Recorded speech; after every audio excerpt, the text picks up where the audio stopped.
당시에 근데 이순신 제거를 위해서 일본에서 교란 작전을 벌이게 됩니다. 당시에 일본 장수에 고니시 유키나가라고 하는 장수가 있었고 가토 기요마사라고 하는 장수가 있었어요. 근데 고니시 유키나가가 어느 날 우리나라에 이 정보를 흘린 거예요. 자기 라이벌이고 앙숙인데 이 두 사람이 가토 기요마사가 부산을 침략할 예정이니까 잘 대비해서 그거 싸워서 이겨봐라고 얘기를 한 거죠. 이거 어떻게 받아들여야 돼요?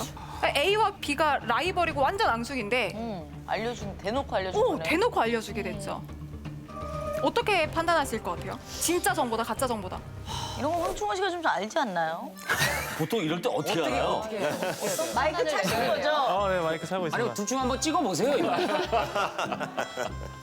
어, 믿는다 안 믿는다 둘 중 쉽잖아요. 50대 믿으면 안 될 것 난 같은데. 믿을 것 같아. 네. 가면 안 될 것 같아요. 네네네네. 그래도 어찌됐건 적국에서 준 정보니까. 저는 믿을 것 같았어요. 그럼 저는 일단은 근처까지는 가본다. 근처까지는 네, 가보나. 이렇게 보고.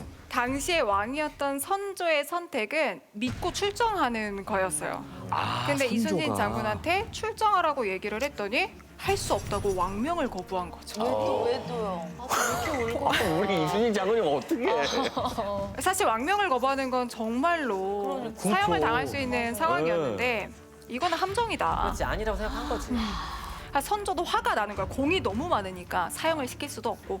그래서 파직을 시킨 다음에 국문을 하라고 합니다. 얘가 잘못했다고 빌 때까지 국문회가 뭐냐면 고문을 하는 거예요. 투옥을 시켜가지고. 맞아.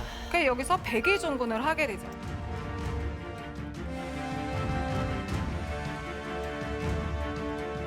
당시에 그러니까 그 삼도수군 통제사의 자리는 이순신 장군이 파직당하고 난 다음에 이순신 장군과 사이가 좀 좋지 않았던 원균이라고 하는 사람한테 넘어가게 돼요. 그런 다음에 이순신 장군은 한동안 굉장히 힘든 시간을 보내게 됩니다. 아니 근데 왜 원균 장군이랑 이순신 장군이 왜 그렇게 사이가 안 좋았던 걸까요? 일단 결정적인 이유는 이순신 장군이 전라도 지역의 좌수사, 전라 좌수사일 때 원균은 경상 우수사였어요. 경상도 지역의 우수사. 관할 지역이 사실 조금 가까이 있으니까 지휘권 문제부터 미묘한 사실 신경전이 있을 수밖에 없는 그런 사이였었고 처음에 굉장히 파격적으로 이순신 장군이 승진을 했다고 했잖아요. 그 당시에도 이 이순신 장군을 추천해줬던 류성룡의 반대파는 원균을 막 비호하면서 뭔가 라이벌 구도를 만들면서 사이가 사실 좋지 못할 상황으로 사람들이 좀 만들어갔던 것도 있는 거죠. 그러면은 파직당하고 원균이 삼도수군 통제사가 됐으니까 좀 굉장히 기뻤겠네요. 아니었던 것 같아요. 본인이 돼가지고 상황을 보니까 이순신의 생각이 맞았던 거예요. 지금 전쟁할 상황이 아니네라고 하는 생각을 해서 가야 돼. 난감하네. 계속 출정을 하라고 하는데 쭈뼛쭈뼛대면서 안 하다가 어떡하지? 심지어 곤장까지 맞습니다. 원균에게 너 왜 이렇게 자꾸 쭈뼛쭈뼛 대냐고 하면서 곤장을 때렸는데 사실 전쟁에 출정하는 장수가 부하들 앞에 면이 있지. 엉덩이 곤장을 맞은 거잖아요. 완전히 이런 사기도 굉장히 떨어졌던 상황이었던 거죠. 이순신 장군이 옳았네요, 진짜. 그렇지, 응. 그렇지. 근데 뭔가 이순신 장군님은 누가 막 자기를 싫어하고 그래도 엄청 마음이 넓어서 그냥 다 품어주고 신경 안 쓰셨을 것 같기도 하고. 사실 그러시지만 않았어요. 그래요? 그 이순신 장군이 전쟁 중에 썼던 일기가 난중일기인데 난중일기를 보면은 그 원균에 대한 험담이 굉장히 많습니다. 뒤에서 이렇게 뒤끝이 있었네. 안 돼. 그렇게라도 해야 돼. 그렇게라도 해야 돼. 저도 난중일기 읽는 걸 굉장히 좋아하거든요. 난중일기 한번 구절을 이모 씨가 난중일기 구절을 읽어봐 주시겠어요? 아, 네. 경상 우수사 원균이 와서 보았다. 그 음흉함을 잃을 길이 없다. 경상 우수사 원균이 왔다. 그 술주정이 심하기 이를 데 없었다. 그 망령된 짓을 차마 입에 올릴 수 없다. 싫은 거지. 싫은 거야. 인간미가 좀 느껴진다. 그럼. 원래 그러니까. 나만 아는 일기장에 뭐 이 얘기 저 얘기 다 쓰잖아요, 솔직히. 맞아요. 2달에 한 번씩 그래도 찾아왔네. 날짜를 보니까. 근데 난중일기를 보면은 진짜 인간적인 모습들이 많이 나오세요. 그 중에 뭐 예를 들어서 자기의 노비를 본영에 보냈는데 바람 너무 많이 부는데 괜찮을까?라고 하면서 걱정을 하는 부분도 나오고요. 따뜻해. 1000명이 넘는 사람의 이름이 나오는데 뭐 노비건 부하건 가족이건 간에 다 실명.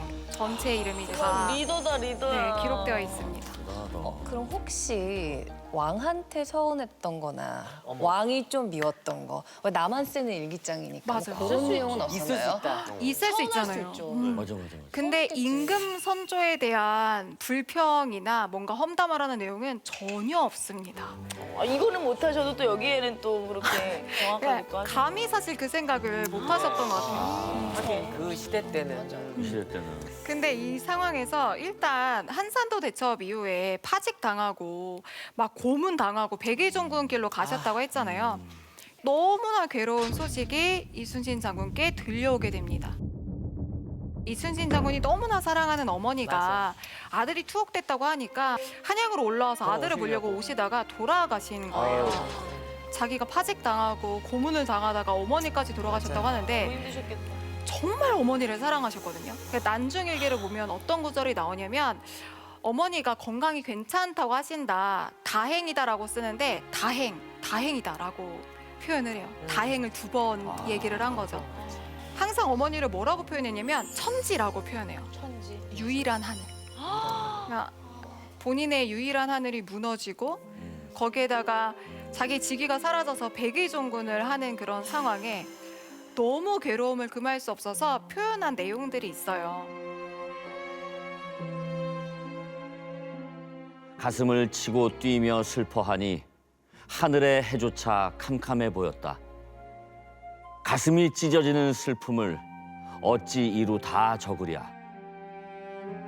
정말 사실 너무나 괴로운 상황인데 나쁜 일이 한 번에 몰려오잖아요. 그렇죠. 그렇죠. 맞아요. 또. 또 한 번 최악의 소식이 들려온 거예요. 그 삼도수군 통제사의 자리에 원균이 올라갔는데 원균이 130척의 배를 이끌고 이 부산으로 가서 이 일본과 맞붙는 과정에서 7천량 해전에서 우리나라 수군이 완전히 전멸을 하게 되는 거죠.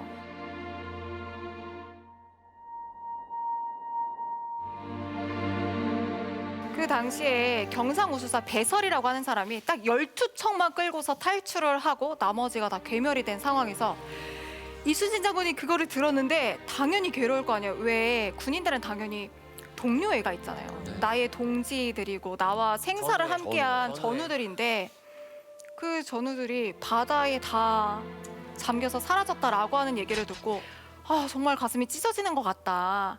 사실 일반적인 사람이 정신도 못 차리는 그런 상황에서 사실 이제 삼도수군 통제사 자리가 비어 있잖아요. 원균도 죽었으니까 선조가 염치 없지만 다시 이순신 장군한테 다시 돌아와 달라.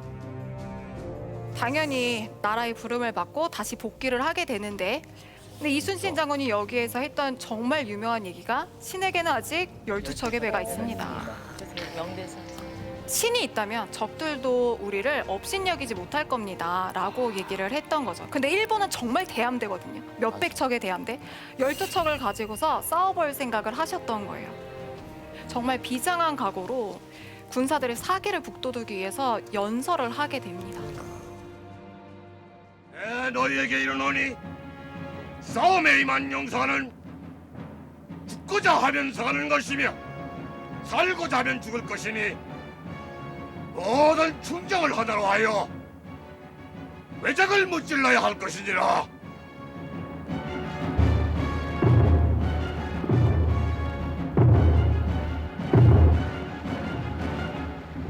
와. 여기에 딱 정답이 있어요. 그 다음에 대첩이 명량대첩인데 한 사람이 길목을 지키면 1000사람도 두렵게 할 수 있다. 이 말로써 시작이 됐던 전투가 명량대첩이었습니다.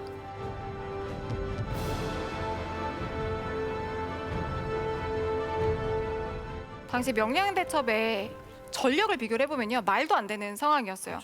우리 쪽은 배가 몇 척 남았다고 했죠? 12척. 12척. 거기에 이제 한 척이 다시 이제 수선도 되고 해서 합류를 하면서 13척이 있었고 일본의 배는 130여 척이 있었어요.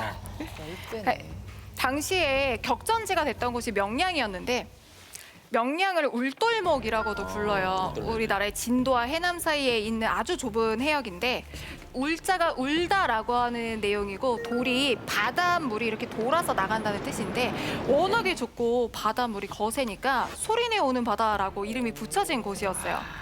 근데 여기가 이 사이, 이 울돌목에 있는 이 사이가 좁은 곳은 한 300m 정도밖에 안 됐대요. 그래서 생각을 한 거죠. 일본에 이 대함대가 마련이 돼서 들어오더라도 길목을 지키면 된다라고 하는 생각으로 맞섰던 게 이 전투였던 거죠.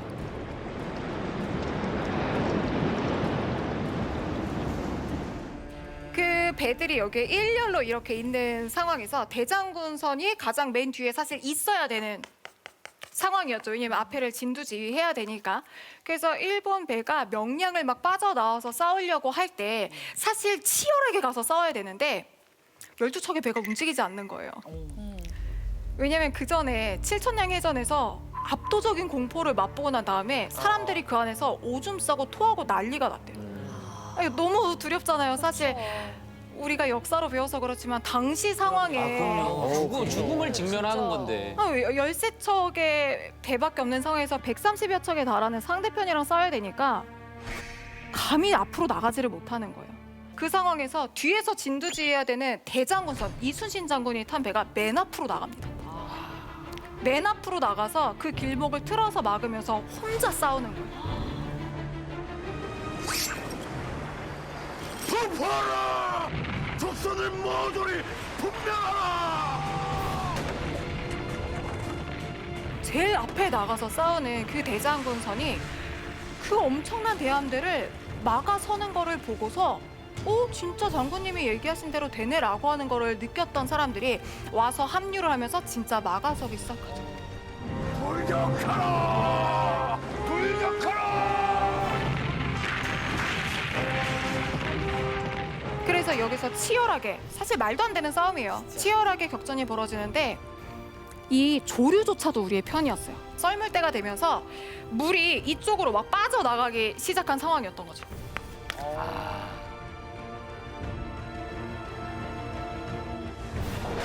그러면서 당시에 일본 배가 부서지고 뒤로 도망가려고 하는 배랑 들어오려고 하는 배랑 아수라장이 되면서 명량 대첩은 13척의 배로 130여 척의 10배가 넘는 일본 배들을 물리치고 승리를 하게 됩니다.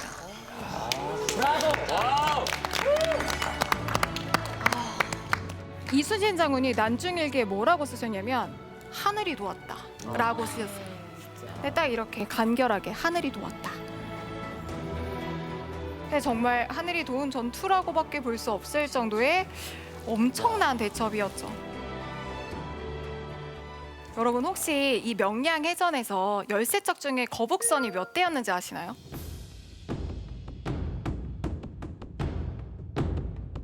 한 거북선이 대였을 많지 않았을까요? 한 대? 단 한 대도 없었어요. 단 한 대도 없었어요. 7천량 해전에서 완전히 없어졌기 때문에. 근데 당시에 다른 기록을 보면 일본에서 거북선 나타나면 긴장하고 무서워하니까 한 척을 거북선처럼 위장했다라고 하는 기록이 있습니다. 대단하시다 진짜. 대단하다 진짜. 아니 그러니까 어쨌든 그러니까 이 정도로 사실은 정말 큰 공을 세우신 거잖아요. 심지어는 어쨌든 그렇게 모진 고문까지 당하고 파직당해 다시 불러서 했을 때 그러면 선조 입장에서도 공을 치하해줘야 돼 포상을 내려야 되는 맞아요. 거 그건 맞아요. 아닌가요? 보이는 거지. 네. 기적으로. 근데 선조는 그렇지 않았어요. 사실 뭐라고 표현했냐면 진짜 대단한 업적이었음에도 불구하고 사소한 외적을 물리친 것은 큰 공이 아니다. 사소한 외적. 13척으로 130여 척을 격파를 했는데 근데 이순신 계속 필요한 거 아니에요? 필요하죠. 근데 잘 안 해주면 그냥 뒤끝 있게 나 안 해 이렇게 안 할 거예요? 이순신 장군 저 같으면 그럴 것 같아요. 그렇지. 나 같아도 안 하겠다고. 됐어 그럼. 약간 근데 이런 식으로. 이순신 장군한테는 백성들이 조선이었던 거예요. 백성들이 조선인데 뒤로 물러설 수가 없는 거죠. 누가 내가 어떻게 평가를 받건 간에 중요한 거는 이 나라를 지키는 거였으니까. 그렇게 모진 상황에서도 다시 복귀를 하고 그런 업적을 내고 하셨던 거죠.